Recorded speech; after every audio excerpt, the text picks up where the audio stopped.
Salam, hər vaxtınız xeyir. Bugün 5 iyul və 16 iyul qəbuluna düşmüş çətin informatikadan bir sualın həllinə baxacaq. Deməli, sual belədir. Deyir ki, A5-Y8 diapazonunu seçdikdən sonra fill left, daha sonra fill up əmri icra olunarsa, A1-Y8 diapazonunda neçə xana boş qalar? Əksər tələbə üçün çətin sualdır, çünki o qədər də bizim informatikada rastımıza gələn sual tiplərindən deyil. Gəlin sualın həllinə baxaq. Yadda saxlayın. Fill left əmri deməli soldakı xanaları sağdakı ilə dolduracaq. Fill up əmri yuxarıdakı xanaları aşağıdakı ilə dolduracaq. Bizə nə deyirdi birinci? A5-Y8. Elə burada da görsədir. A5-Y8 seçilir.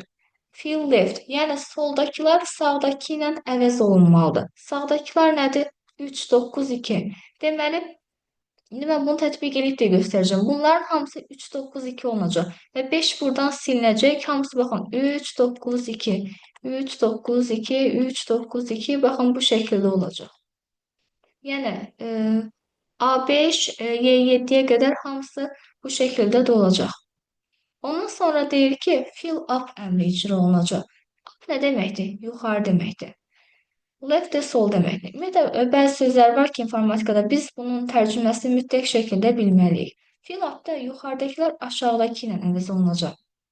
Bu da silinmişdə, boş olmuşdu. Bunların hamısı boşdursa, avtomatik bu diapazonun hamısı boş olacaq. Hamısı 0 deməyək də, yəni boş olacaq xanalar. Sonra deyir ki, A1-Y8 diapazonunda neçə xana boş qalar? A1, Y8 burada. Option hamısını nəzərdə tutur. Bunlar hamısı boş olacaq. A5, Y8. Bir dənə dolu olanlar budur. 8, 9, 1, 2. Ümumiyyətlə, A1, Y8 diapazonunda neçə dənə xana var? Xana sayını tapmaq üçün sətir sayını sütun sayına vurmalı. 1-dən 8-ə qədər 8 dənə sətir, A-dan Y-yə qədər A, B, C, D, Y. 5 dənə sütun oradan. Ümumiyyətlə 40 dənə xana var, düzdür. Bunları saymayın, çünki vaxt etkisidir. Və bundan 4-ü doludursa, deməli, boş xananın sayı olacaq 36. Gəlin indi bunu tətbiq edib göstərim.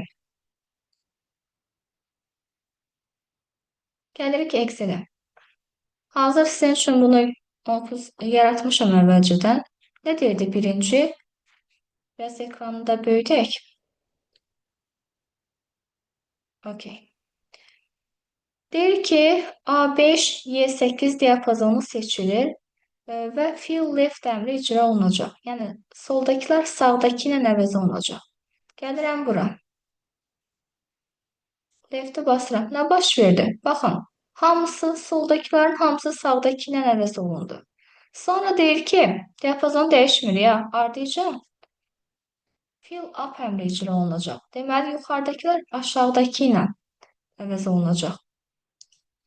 Baxın, A qaldı. Yəni, boş oldu xanalar. Ümumi bizdən A1, Y8-dəki xana sayını soruşursa, boş xana sayını olacaq 36. Bu şəkildə.